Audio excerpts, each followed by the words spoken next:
ನಮಸ್ಕಾರ. ಅವನಿ designs and ಕ್ರಿಯೇಷನ್ಸ್ಗೆ ಸ್ವಾಗತ. ಏನಪ್ಪ ಇವರು ಇಷ್ಟೆಲ್ಲ ಬ್ಲೌಸ್ ಪೀಸ್ ಇಟ್ಕೊಂಡು ಏನಪ್ಪ ಮಾಡ್ತಾರೆ ಅಂತ ಅಂದ್ಕೊತಿದ್ದೀರಾ? ಹೌದು ಫ್ರೆಂಡ್ಸ್, ಇವತ್ತು ಈ ರೀತಿ ಬ್ಲೌಸ್ ಪೀಸಿಂದ ನಮಗೆ ಯಾವುದು ಕೂಡ ಲೈನಿಂಗ್ ಕೊಟ್ಕೊಳ್ಳೋಕ್ಕೆ ಬರೋದಿಲ್ಲ, ಹಾಗೆ ಬೇರೆಯವ್ರಿಗೆ ಕೊಡಲಿಕ್ಕಂತೂ ಬರೋದೇ ಇಲ್ಲ. ಅಂಥ ಬ್ಲೌಸ್ ಪೀಸ್ಗಳನ್ನು ಇವತ್ತು ಯೂಸ್ ಮಾಡಿ ಒಂದು ಸೂಪರಾದ ಮ್ಯಾಟನ್ನು ಮಾಡೋಣ. ನೀವು ಇದರಲ್ಲಿ ಕೂತ್ಕೊಳ್ಳಿಕ್ಕೆಲ್ಲ ತುಂಬ ಚೆನ್ನಾಗಿ ಆಗುತ್ತೆ. ಕೂತ್ಕೊಳ್ಳಿಕ್ಕಂತೂ ಹೇಳಿ ಮಾಡಿಸಿದ ಮ್ಯಾಟು ರೆಡಿ ಆಗುತ್ತೆ. ಈ ಮ್ಯಾಟನ್ನು ಶುರು ಮಾಡೋಕ್ಕಿಂತ ಮುಂಚೆ ಯಾವಾಗಲೂ ಹೇಳೋ ರೀತಿಯಲ್ಲಿ ನೀವಿನ್ನೂ ನಮ್ಮ ಚಾನಲ್ನ ಸಬ್ಸ್ಕ್ರೈಬ್ ಮಾಡಿಲ್ಲ ಅಂತ ಆದರೆ ಪ್ಲೀಸ್ ಸಬ್ಸ್ಕ್ರೈಬ್ ಮಾಡಿ, ಹಾಗೆ ವಿಡಿಯೋವನ್ನು ನೋಡ್ಕೊಂಡು ಹಾಗೆ ಹೋಗಬೇಡಿ, ಒಂದು ಲೈಕನ್ನು ಕೊಡಿ. ಹಾಗೆ ನೀವಿನ್ನೂ ನಮ್ಮ ಫೇಸ್ಬುಕ್ ಪೇಜನ್ನು ಕೂಡ ಫಾಲೋ ಮಾಡಿಲ್ಲ ಅಂತ ಆದರೆ ಪ್ಲೀಸ್ ಫಾಲೋ ಮಾಡಿ ಫ್ರೆಂಡ್ಸ್ ಅಂತ ಹೇಳ್ತಾ ಬನ್ನಿ ಇವತ್ತಿನ ವಿಡಿಯೋವನ್ನು ಸ್ಟಾರ್ಟ್ ಮಾಡಿ ಬಿಡೋಣ. ನೋಡಿ, ಒಂದು ಬ್ಲೌಸ್ ಪೀಸಲ್ಲಿ ನಾನೇನು ಮಾಡ್ತೀನಿ, ಈಗ 3 ಪಾರ್ಟನ್ನು ಕಟ್ ಮಾಡ್ಕೊತೀನಿ.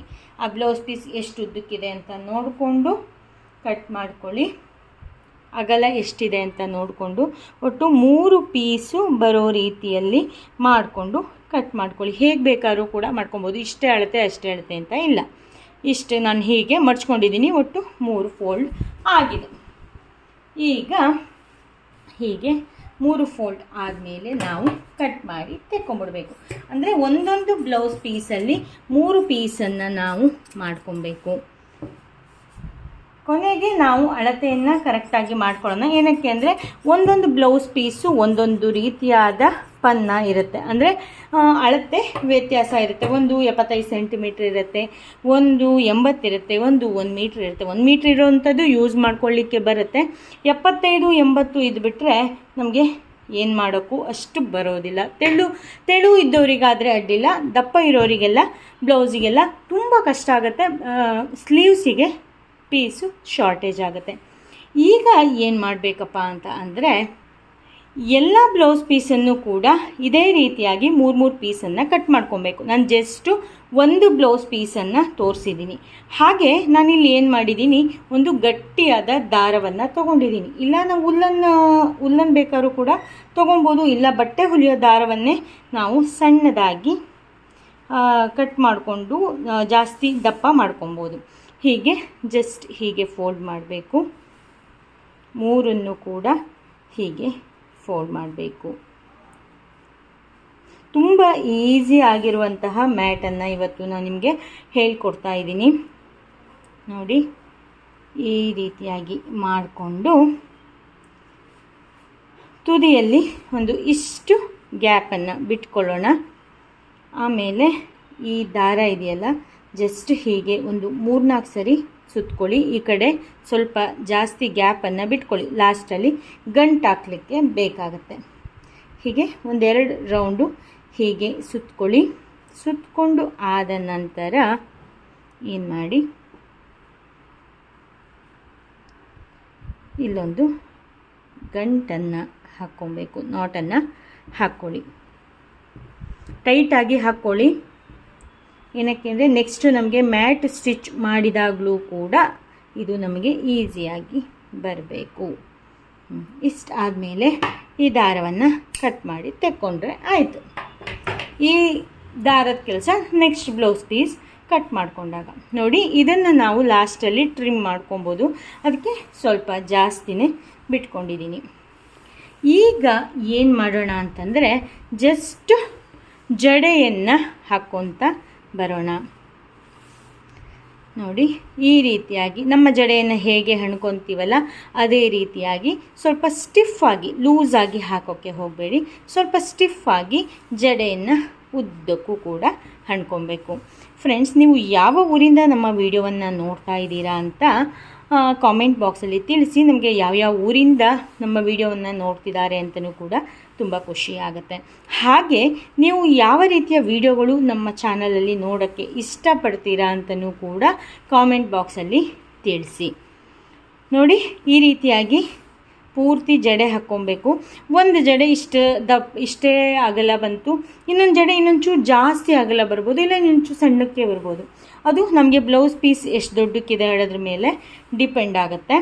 ಸೊ ನಾವು ಹೀಗೆ ಕಟ್ ಮಾಡಿಕೊಂಡು ನಾನು ರ್ಯಾಂಡಮ್ ಆಗಿ ನಾರ್ಮಲ್ ಬ್ಲೌಸ್ ಪೀಸ್ ಇರುತ್ತಲ್ಲ ಆ ರೀತಿ ಬ್ಲೌಸ್ ಪೀಸನ್ನು 2 4 6 8 ಬ್ಲೌಸ್ ಪೀಸನ್ನು ತೊಗೊಂಡಿದ್ದೀನಿ.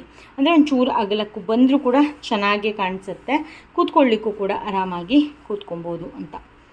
ಮಕ್ಕಳಿಗಂತೂ ಓದಲಿಕ್ಕೆಲ್ಲ ತುಂಬ ಚೆನ್ನಾಗಾಗುತ್ತೆ. ನಾವು ಇದನ್ನು ಎಷ್ಟು ದೊಡ್ಡಕ್ಕೆ ಬೇಕಾದ್ರೂ ಮಾಡ್ಕೊಬೋದು. ನಾನಿಲ್ಲಿ ನಾರ್ಮಲ್ ಕೂತ್ಕೊಳ್ಳೋ ಅಷ್ಟು ಮಾತ್ರ ಮಾಡ್ತಾಯಿದ್ದೀನಿ. ಬನ್ನಿ ಈಗ ಇಲ್ಲಿ ತುದಿವರೆಗೂ ಕೂಡ ಜಡೆಯನ್ನು ಹಣ್ಕೊಂಡು, ಅಂದರೆ ಜಡೆ ಹಾಕ್ಕೊಂಡು ಈ ರೀತಿಯಾಗಿ ಮತ್ತೆ ನಾಟನ್ನು ಹಾಕ್ಕೊತೀವಿ. ಹೀಗೆ ಪಟ ಪಟ ಪಟ ಪಟ, ಅಂದರೆ ತುಂಬ ಟೈಮ್ ಕೂಡ ಬೇಕಾಗೋದಿಲ್ಲ ಫ್ರೆಂಡ್ಸ್. ಈ ಮ್ಯಾಟ್ ಮಾಡಲಿಕ್ಕೆ ತುಂಬ ಈಸಿಯಾಗಿ ಮಾಡ್ಕೊಬೋದು. ನಾನು ಈಗ ಇದೊಂದು ಜಡೆಯನ್ನು ಹಾಕಿ ತೋರಿಸಿದ್ದೀನಿ ಪೂರ್ತಿ. ಬಾಕಿ ಇದಿಷ್ಟನ್ನು ಕೂಡ ಕಟ್ ಮಾಡಿಕೊಂಡು ತಗೊಂಡು ಬರ್ತೀನಿ. ನೋಡಿ ಈಗ ಆಯ್ತಲ್ವಾ. ಇಲ್ಲೂ ಕೂಡ ಇಷ್ಟು ಬಟ್ಟೆಯನ್ನು ಬಿಡ್ತೀನಿ. ಬಿಟ್ಟು ಈ ದಾರವನ್ನು ಹೀಗೆ ಮತ್ತೆ ಆವಾಗ ಸುತ್ತಿದ್ನಲ್ಲ ಹಾಗೆಯೇ ಸುತ್ತುತ್ತೀನಿ. ಸುತ್ತಿ ಈ ದಾರವನ್ನು ಕಟ್ ಹಾಕ್ತೀನಿ. ತುಂಬ ಚೆನ್ನಾಗೇ ಕಾಣಿಸುತ್ತೆ. ಮತ್ತು ದಪ್ಪ ಇರೋದ್ರಿಂದ ಕೆಳಗಡೆ ಕೂರ್ತಾ ಇದ್ದೀವಿ ಅಂತಂದರೂ ಕೂಡ ಜಾರೋದಿಲ್ಲ. ಹೀಗೆ ಟೈಟಾಗಿ ನಾಟನ್ನು ಹಾಕ್ಕೊಬೇಕು. ಈ ಎಲ್ಲ ಪೀಸಲ್ಲೂ ಕೂಡ ಇದೇ ರೀತಿಯಾಗಿ ಜಡೆಯನ್ನು ಮಾಡಿಕೊಂಡು ತಗೊಂಡು ಬರ್ತೀನಿ. ಆಮೇಲೆ ಏನು ಮಾಡೋದು ಅಂತ ನೋಡೋಣ. ಫಸ್ಟು ನೆದಿಷ್ಟು ಜಡೆನೂ ಮುಗಿಸ್ಕೊಂಡು ತೊಗೊಂಡು ಬಂದುಬಿಡ್ತೀನಿ.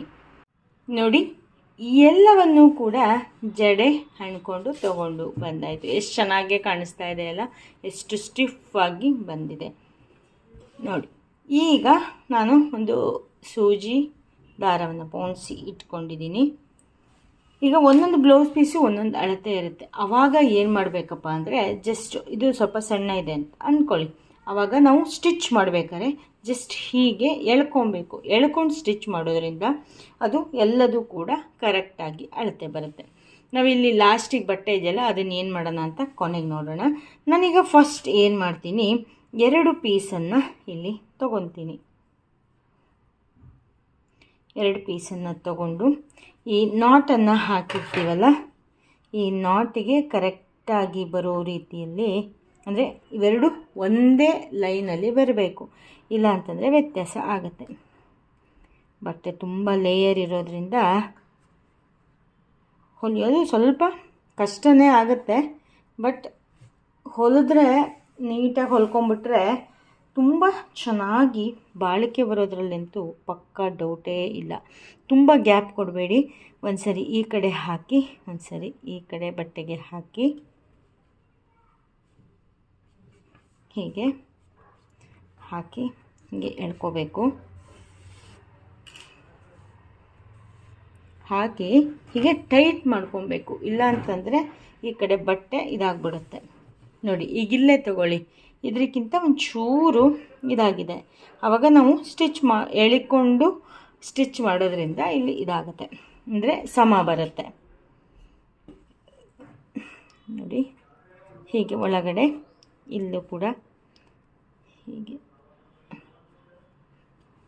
ಅಂದರೆ ಇದು ದಪ್ಪ ದಪ್ಪ ಇರುತ್ತಲ್ಲ, ಲೇಯರ್ ಜಾಸ್ತಿ ಇರೋದ್ರಿಂದ ನಮಗೆ ಹೊಲಿಯೋದು ಸ್ವಲ್ಪ ಕಷ್ಟ ಆಗುತ್ತೆ. ಬಟ್ ಎಳ್ಕೊಂಡು ನಿಧಾನಕ್ಕೆ, ತುಂಬ ದೂರನೂ ಹಾಕಬೇಡಿ. ಈಗ ನಾನು ಹಾಕ್ತಿದ್ದೀನಲ್ಲ, ಒಂದು 3/4 ಇಂಚಿನಷ್ಟು ದೂರ ಹಾಕ್ಕೊಳ್ಳಿ. ಅದಕ್ಕೂ ಜಾಸ್ತಿ ಎಲ್ಲ ಹಾಕಲಿಕ್ಕೆ ಹೋಗಬೇಡಿ.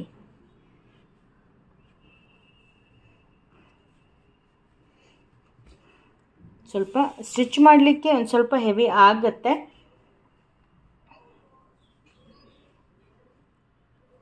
ಈಗ ಸ್ಟಿಚ್ ಮಾಡೋದು ಹೇಗೆ ಅಂತ ಗೊತ್ತಾಯ್ತಲ್ಲ ಫ್ರೆಂಡ್ಸ್. ಪೂರ್ತಿಯಾಗಿ ಸ್ಟಿಚ್ ಮಾಡ್ಕೊಂಬರ್ತೀನಿ ಇದೇ ರೀತಿಯಾಗಿ. ಒಂದು ಆದಮೇಲೆ ನೆಕ್ಸ್ಟ್ ಹೇಗೆ ಮಾಡಬೇಕು ಅಂತ ಹೇಳ್ತೀನಿ. ಫ್ರೆಂಡ್ಸ್, ನೀವು ಯಾರೆಲ್ಲ ನಮ್ಮ ಚಾನಲ್ಗೆ ಸಬ್ಸ್ಕ್ರೈಬ್ ಆಗಲಿಲ್ಲ ಸಬ್ಸ್ಕ್ರೈಬ್ ಮಾಡಿ. ಹಾಗೆ ಏನು ಅಂತಂದರೆ, ನೀವು ಈ ರೀತಿ ಬ್ಲೌಸ್ ಪೀಸಿಂದ ನೀವು ಏನೇನು ಮಾಡ್ತೀರಾ ಅಂತ ಕಾಮೆಂಟಲ್ಲಿ ತಿಳಿಸಿ. ಅಂದರೆ ಈಗ ನಾನು ಈ ರೀತಿದು ಮಾಡಿ ತೋರಿಸಿದೆ, ನಿಮಗೆ ಇನ್ನೊಂದೇನೋ ಐಡಿಯಾ ಇರುತ್ತೆ, ನೀವು ಅದನ್ನು ತೋರಿಸಿದ್ರೆ ಬೇರೆಯವರಿಗೂ ಕೂಡ ಹೆಲ್ಪ್ ಆಗುತ್ತೆ. ಕೊನೆಗೆ ನಾನು ಕೂಡ ನೋಡೋದ್ರಿಂದ ನನಗೂ ಹೊಸದು ಕಲಿತ ಹಾಗೆ ಆಗುತ್ತೆ. ಈಗ ಇಲ್ಲಿವರೆಗೂ ಕೂಡ ಸ್ಟಿಚ್ ಮಾಡ್ಕೊಂಡು ಬರ್ತೀನಿ. ಆಮೇಲೆ ನೆಕ್ಸ್ಟ್ ಪೀಸ್ ಏನು ಮಾಡಬೇಕು ಅಂತ ಹೇಳ್ತೀನಿ.